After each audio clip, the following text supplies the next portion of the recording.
Bonjour à tous, dans cette capsule vidéo, nous allons revenir sur un point important de notre dictée et qui est un vrai casse-tête dans la langue française, l'accord des adjectifs de couleur.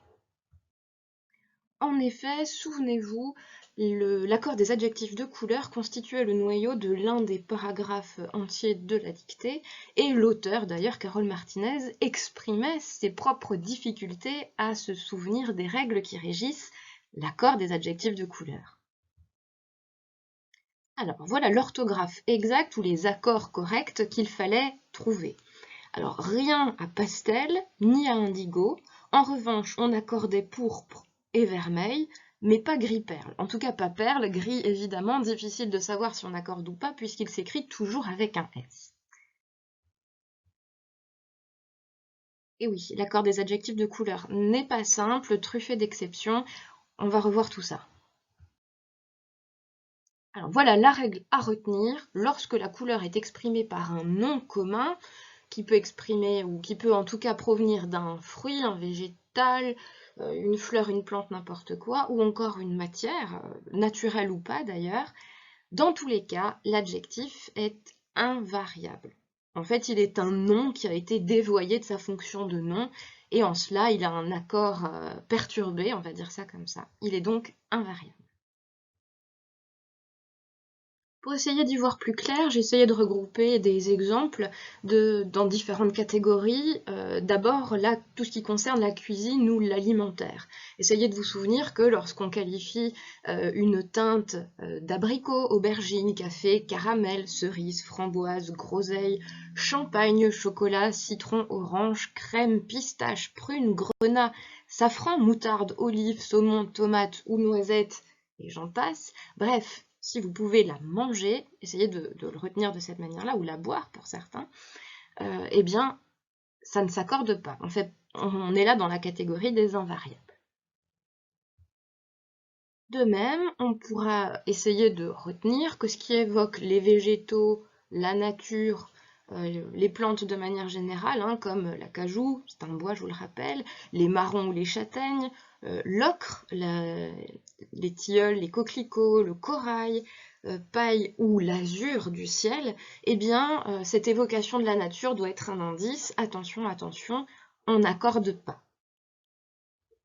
Et puis, autre petite catégorie qui peut être plus facile à retenir, tout ce qui va concerner des pierres, ou donc des pierres précieuses, hein, ou des matières.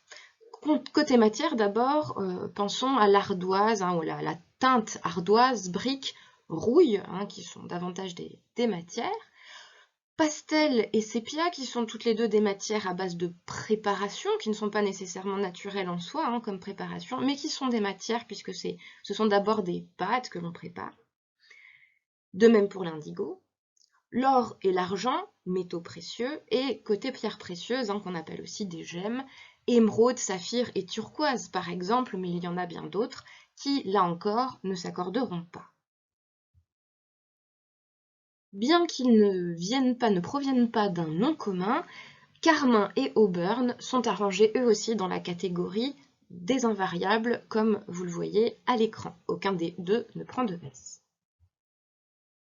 Alors attention, tous ces mots, tous ces adjectifs de couleur que l'on vient de voir, ce sont ceux qui font exception à la règle du pluriel et qui restent invariables.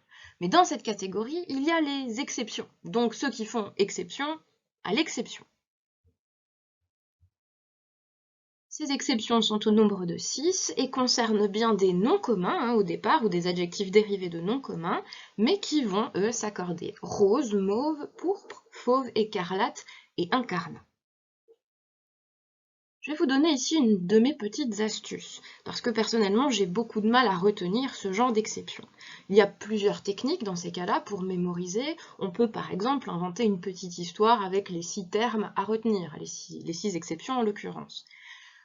Je procède parfois un peu différemment, comme ici, c'est-à-dire que je prends le début des 6 exceptions et j'en crée une formule un peu comme abracadabra, qui n'a pas de sens, mais dont les sonorités vont me rester en tête et qui me permettront de retenir les mots associés à chaque syllabe. Ici, pour le coup, ça nous donne Romopoufo et Carinca. À vous de voir si ce moyen peut vous servir. À vous, bien sûr, aussi d'inventer les vôtres. Alors, voilà tout ce qu'il faut savoir concernant la règle et les exceptions. Il reste un cas, mais qui est très facile à retenir, c'est le cas des adjectifs de couleur lorsque ceux-ci se composent, deviennent composés. Et là, très simple, tout adjectif de couleur devient invariable s'il est suivi d'un autre adjectif qui le modifie, qui le nuance. Des cheveux châtain clair, des lagons bleus, des yeux vert dorés, etc., etc. Du moment que vous avez deux adjectifs de couleur qui cohabitent, ou foncé, clair, mordoré, etc. Bref, un autre adjectif qui va permettre de préciser à quoi ressemble cette nuance, eh bien, plus rien ne s'accorde. Maintenant que l'on a revu tout ça, vous comprenez sans doute mieux pourquoi pastel et indigo, qui sont des matières ou des adjectifs issus de noms communs désignant une matière, ne s'accordent pas. De même pour gris perle, puisqu'il s'agit d'un adjectif de couleur composée, alors que pourpre et vermeil s'accordent.